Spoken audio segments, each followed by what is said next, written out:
The door to Belmont swung shut behind Rachel Harrington with a decisive click, sealing off the amber-lit chaos like a bad dream fading at the dawn of a Chicago autumn.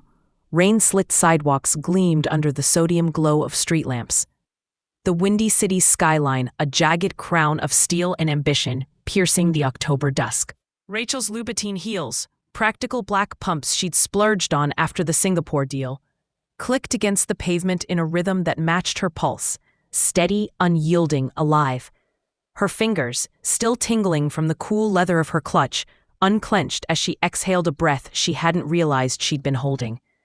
Heart pounding not from the sting of betrayal, but from the electric thrill of boundaries, finally, fiercely drawn. She pulled out her phone. The screen lit up with Diane's text. "Singapore's locked in. Office drinks on me. Hurry back, boss. We've got confetti, and that god-awful cheap tequila you love." Rachel's lips curved into a genuine smile, the kind that crinkled her eyes and didn't demand performance. Family dinner? Overrated script, predictable plot. Real life? A blank page, just beginning to bleed with possibility. She raised a hand, hailing a cab with the effortless command of someone who'd negotiated boardrooms from basements. The yellow checker pulled up curbside, its engine rumbling like a reluctant beast. 242 East Randolph, she told the driver, sliding into the cracked vinyl backseat that smelled faintly of wet dog and yesterday's regrets. As the cab lurched into traffic, the loop's neon veins blurred past, the marquee of the Art Institute flickering like a heartbeat, the L train rattling overhead on its iron skeleton, commuters huddled under umbrellas like conspirators in a noir film. Rachel leaned her head against the fogged window, watching her reflection fragment in the droplets, a woman in a tailored black sheath dress, hair pinned in a chignon that had survived the evening's emotional gale, makeup intact, save for the subtle smudge of mascara she'd wipe away later. 32 years old, CEO of Harrington Innovations, and tonight she'd just ghosted the ghosts of her bloodline. Memories crashed in like Lake Michigan waves against Navy Pier, that table at Belmont's, those faces etched in entitlement. Lucas, her cousin, all broad shoulders and broader smirk. His Rolex, a knockoff, she now suspected, glinting like fool's gold as he slapped down declined cards. Brittany, his wife, the queen of performative tears, her designer purse a prop in their poverty pageant, foundation-streaked cheeks a masterpiece of manufactured victimhood. Aunt Mom, Helen Harrington, once the backbone of their fractured clan, now a vertebra bent double to prop up Lucas's posturing, fidgeting with that ruby pendant. Dad's last gift before cancer carved him out of their lives like a tumor from her sophomore year at Northwestern. "We're family," they'd chorused, voices honeyed with manipulation, as if blood bought the right to bleed her dry. The $2,200 bill, leather-bound and looming like a guillotine, had been their trap. Lavish orders of Wagyu and Bordeaux, sob stories of maxed-out cards and appearances to maintain, all orchestrated to corner her wallet at the finest table with a view of the skyline she'd clawed her way into. But Rachel had seen the play before it peaked. "I'm not your ATM," she'd said, voice quiet as a server reboot, firm as encrypted code. The silence that followed, absolute, a vacuum sucking the air from the room, drawing glances from neighboring tables like spotlights on a stage flop. Lucas's face had flushed from collar to crown, a beet-red beacon of unraveling entitlement. Brittany's brittle smile cracked, her manicured nails digging crescents into her napkin. Mom's eyes, those hazel mirrors of Rachel's own, had darted like minnows in a net, pleading without words. "Just this once, honey, for family." But Rachel knew the calculus of just this once. It compounded like interest on a bad loan, eroding boundaries until self-respect was collateral damage.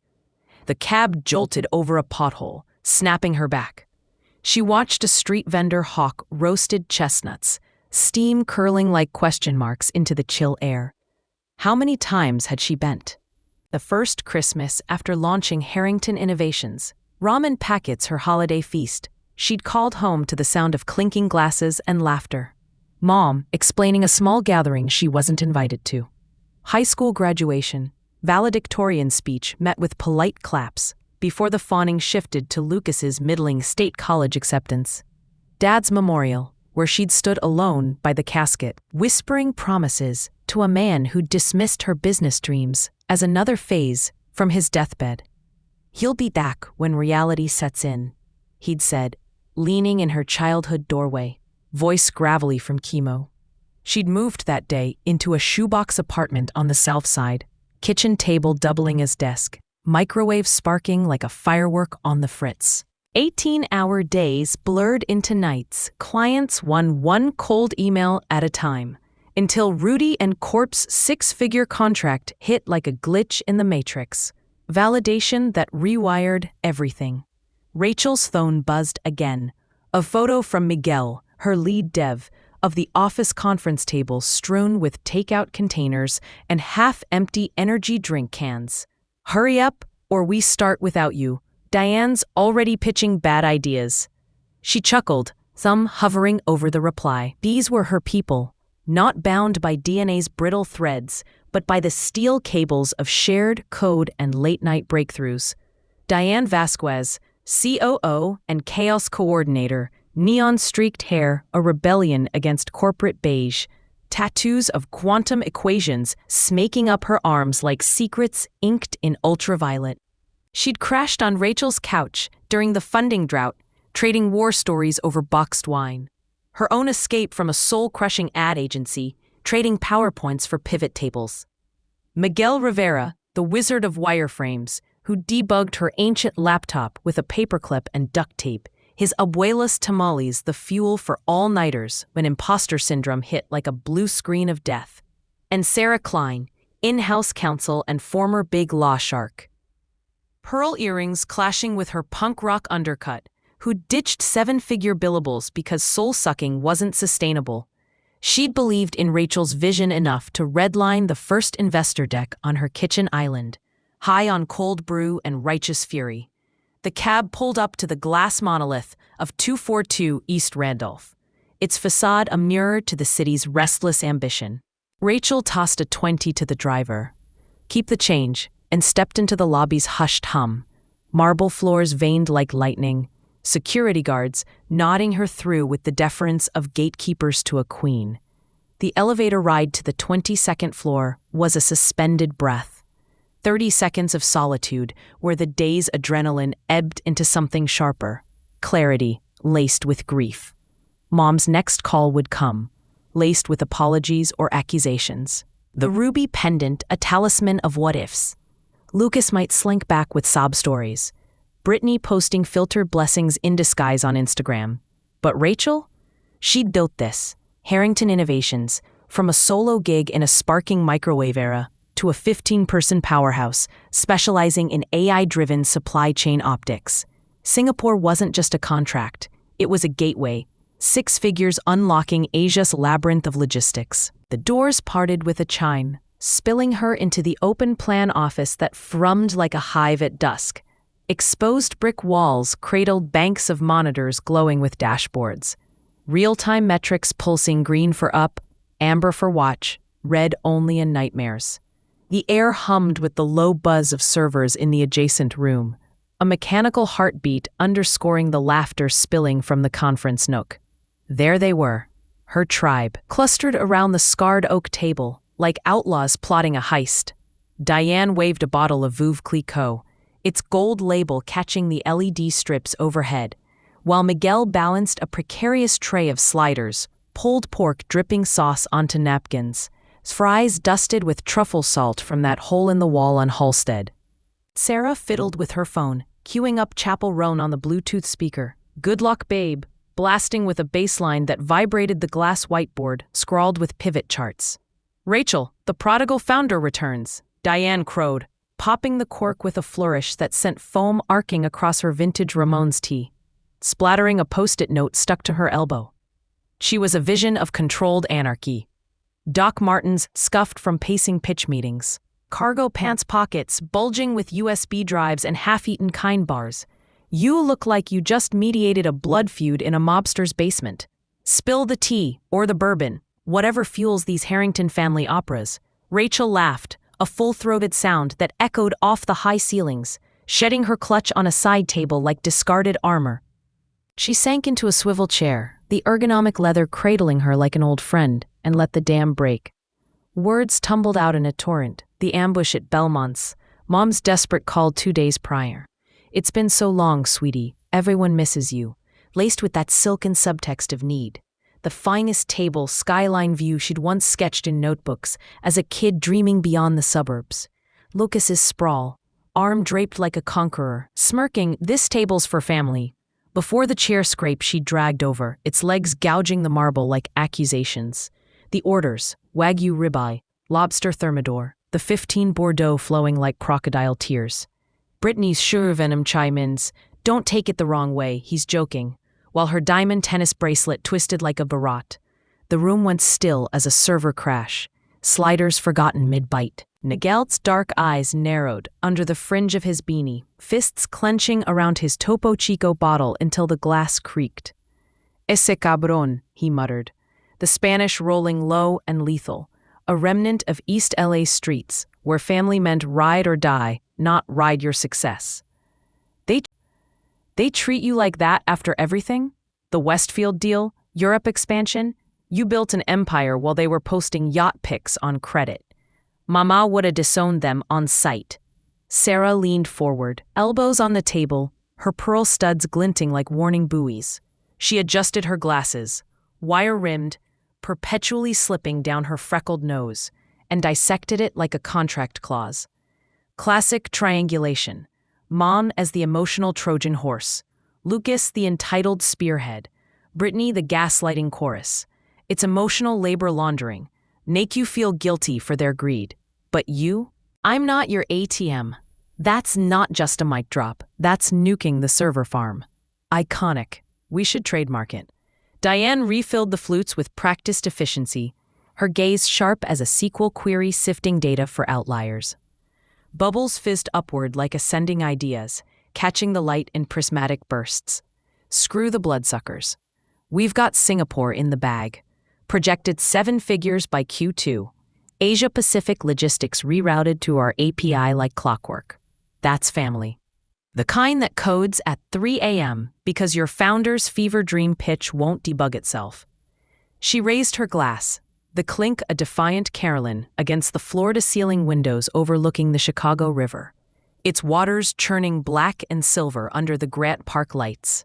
To Rachel, queen of no-contact lists and yes to the yes people. They toasted, the sound a crystalline rebellion, voices overlapping in a chorus of hell yes and preach, sister. Champagne warmed Rachel's chest like liquid courage, but as the fizz settled, her mind snagged on something thornier than schadenfreude. A splinter of insight lodged deep. Those maxed-out cards at Belmont's, Lucas's brutal market sob stories, masking a resume of flops. Brittany's appearances propped on debt like a house of algorithmically generated cards. It wasn't just personal, it was epidemic. How many bootstrappers like her, kids from cookie-cutter suburbs or South Side walk-ups, got crushed under family obligations before their first seed round? The ones scraping by in overpriced Wrigleyville studios, cold-calling VCs, while aunts guilt-tripped for just a loan that became a noose. Rachel had dodged it by sheer velocity, but others? They stalled, engines flooded with conditional love. "What if," Rachel steined, swirling her flute, the pale gold liquid catching the glow of Miguel's monitor, where a heat map of supply chain efficiencies bloomed in verdant gradients. The idea unfurled like a beta feature testing linnets, raw, unpolished, but humming with potential. What if we flipped the script? Turn their hustle, that manipulative grind, into fuel for the underdogs. A fund. For the bootstrappers, the ramen entrepreneurs, the ones Dad would have called phases, but who are rewriting the game. Seed money, no equity grab, just grants and mentorship. Call it the Harrington Hustle Fund. We kick it off small, dip into our bonus pool, match it with 10% of Singapore proceeds. Make it real. Target the overlooked. Women, POC, first gens grinding without the safety net. Miguel's face ignited, eyes sparking like faulty wiring on a prototype board. He set down his bottle with a thud, leaning in, beanie slipping back to reveal the fade of his buzz cut. Ay, diosa, yes. I could build the back end in a weekend. AI matcher like Tinder for talent and capital. Founders upload pitches, video decks, traction metrics, sob stories optional, but weighted for grit. Donors swipe right on the ones that hit. Gamify it, badges for first believer, leaderboards for impact.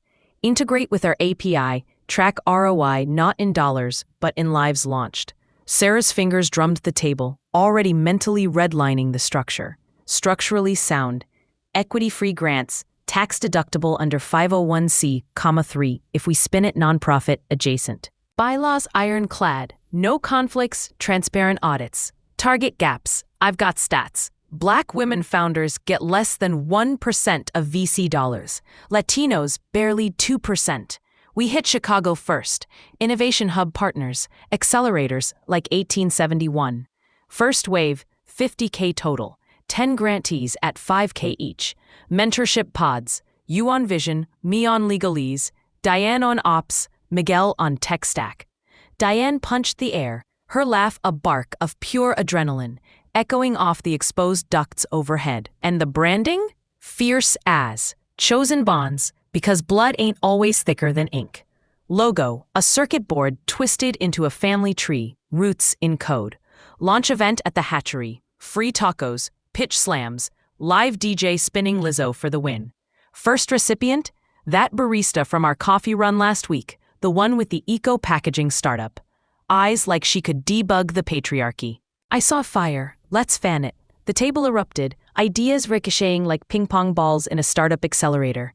Miguel sketching wireframes on his tablet, stylus flying. Sarah pulling out nonprofit templates on her laptop, tabs multiplying like rabbits. Diane raiding the mini-fridge for more bubbly, declaring, "This is our moonshot, disrupt the family industrial complex."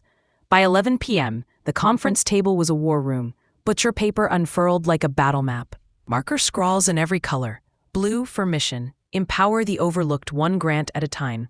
Red for risks, scalability without dilution. Green for wins, Singapore synergy, use our logistics tech for grantee supply chains. Projections sprawled in Excel fragments. Year 1 goal, 100K dispersed. U3, $1 million, syndicating with angels like Serena Ventures or Fearless Fund. Rachel watched them. This patchwork syndicate. Diane, who'd commandeered the couch during Rachel's first funding winter, trading pitch horror stories over microwave popcorn laced with sriracha. Miguel, who'd coded through his abuela's chemo vigils, bringing pozole to the office in Tupperware stained with generations of recipes, declaring, "Familia esquiente la sopa cuando el mundo es frío." Sarah, who'd torched her Big Law bridge with a resignation email that went viral on Blind. Chasing billable hours is like debugging a legacy system, outdated, bloated, and nobody wins. They weren't related by the haphazard lottery of genes, but by the deliberate architecture of alliance. Deadlines met in tandem, dreams debugged in duet. When Rachel's imposter syndrome crashed like a kernel panic, they dragged her to the dive on Division Street for IPAs and improv nights, toasting to the glitch that got away. When the Rudy End Corp wire hit, they'd ambushed her with dollar store confetti and a cake iced from phase to phase out, we knew. As the city lights twinkled below like a million encrypted signals, Rachel felt the weight redistribute, not vanished, but shared. Load balanced across shoulders that wouldn't buckle. Mom's voicemail would pile up tomorrow, voice quavering with "I didn't know how else to ask." The ruby pendant a relic of roads not taken. Lucas might DM from a burner account. Family helps family, Rach. Think about it. Brittany's stories would pivot to gratitude journals and green smoothies, performative as ever. But up here on the 22nd floor of a tower she'd financed brick by binary, Rachel saw the code clear. Success wasn't a solo commit to the main branch. It was collaborative forks, pull requests refined in the fire of feedback, mojes that amplified without overwriting. She stood, glass in hand, the flute's stem cool between fingers still humming from the evening's grip. "To the ones who show up," she said, voice steady as a 99.9% uptime SLA. Not for the glory code, but for the grind, the late commits, the hot fixes at dawn, the belief when the compiler screams error. They rose as one, Glasses clinking in a constellation of resolve. Voices weaving a tapestry. Miguel's, Salud a los que construyen. Sarah's, to the underrepresented, unapologetic. Diane's, to chosen chaos. Outside, the cloud gate, Chicago's bean, mirrored a fractured sky. But from this vantage, Rachel glimpsed infinity. Clean lines of trajectory. No legacy bugs. As the first email pinged, domain secured, chosenbonds.fund, she knew. The real celebration wasn't the champagne's fleeting effervescence. It was the architecture rising, line by laborious line. Dawn crept over the lake like a tentative beta release, gray light filtering through Rachel's penthouse blinds in River North, a far cry from the South Side starter, but earned square foot by square foot. She woke to the aroma of Ethiopian roast brewing on autotimer, the machine's gurgle a metronome to her morning ritual. Black leggings, wireless earbuds piping a playlist of Hozier and Hopalong. A 5-mile run along the lakefront trail where dog walkers and dawn yogis blurred into motivational wallpaper. Her mind, lubricated by endorphins, replayed the night's brainstorm. The Hustle Fund wasn't whimsy, it was weaponized empathy, a firewall against the family firewalls that scorch dreams. Back home, showered and in cashmere joggers, she commandeered the breakfast bar, marble expanse cluttered with prototypes and legal pads, and fired up her laptop. First order, bylaws. Sarah had emailed a draft overnight. Footnotes dense as a tax code but elegant in intent. Rachel annotated and tracked changes. Add clause for grantee equity. Non-voting advisory board seats to build networks, not control. Coffee steamed beside her, its bitterness a counterpoint to the spreadsheet Miguel had mocked up. Projections curving upward like a hockey stick graph. Assumptions conservative. 5% conversion from applicant to funded. 20% reinvestment rate from alumni donors. By noon, the office was a hive resid. Interns shuttling mock-ups for the fund's microsite. A graphic designer, fresh. Designer, fresh from Columbia College, iterating logos. A circuit vine entwining diverse hands, colors nodding to the city's mosaic. Deep blues for the lake, fiery oranges for the L's underbelly. Diane burst in mid-afternoon, arms laden with swag samples, enamel pins etched Hustle versus Heritage, tote bag silk-screened with Code Your Clan, branding blitz, she announced, dumping the haul on Rachel's desk. Tested them on the barista brigade downstairs, unanimous thirst. Rachel pinned a badge to her blazer, the metal cool as resolve. First pitch tomorrow, that eco-kid, Lena. Packaging from agricultural waste. Biodegradable, scalable. She's got prototypes in her garage, but no runway. Lena arrived at 4 p.m., a whirlwind of cornrows and cargo overalls, backpack slung like a shield. 24, Howard alum, bootstrapping from her mom's basement in Englewood. "Y'all real?" she asked, eyes wide as she untacked samples. Crisp boxes from corn husks, sturdy as cardboard, but compostable in weeks. Her pitch was poetry in motion. Voice steady, slides lean, traction from a farmer's market pop-up yielding 200 pre-orders. Family said it was cute, but risky. Cousin wanted me to flip houses instead. Real money, sis. I said nah, this is my root system. Rachel leaned in, seeing echoes. The dismissive phase, the pressure to pivot to safer scripts. We see you.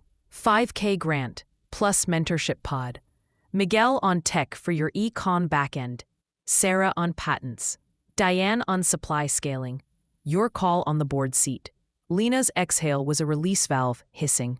Chosen, not given. I'm in. Word spread like a viral thread on LinkedIn. Harrington Innovations launches Hustle Fund, equity-free for underrepresented founders. Pitches flooded the inbox. A queer, non-binary dev from Pilsen building AR for immigrant language learners. A single dad in Humboldt Park prototyping solar kits for food deserts. A trans woman engineer from Bronzeville coding bias detection for hiring algos. Rachel triaged them over takeout pho, the steam fogging her screen as Diane narrated war stories. Her own fundraise, pitching VCs in a skirt suit borrowed from a thrift store. One exec asking if she typed fast enough for the boys. Weeks blurred into a rhythm. Grant cycles every quarter. Launch event at the hatchery drawing 200. Tacos from Big Star. Pitches under spotlights.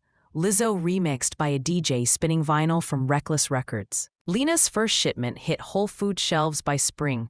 Her thank you email a sonnet. Y'all didn't just fund a dream, you debugged the doubt. Media nibbled. Crane's Chicago business profiled Rachel as the founder who hacked family. A podcast spot on How I Built This, unpacking the Belmont's epiphany. Mom called during the taping prep, voice thin as rice paper. Proud of you, honey. Lucas, he's trying therapy.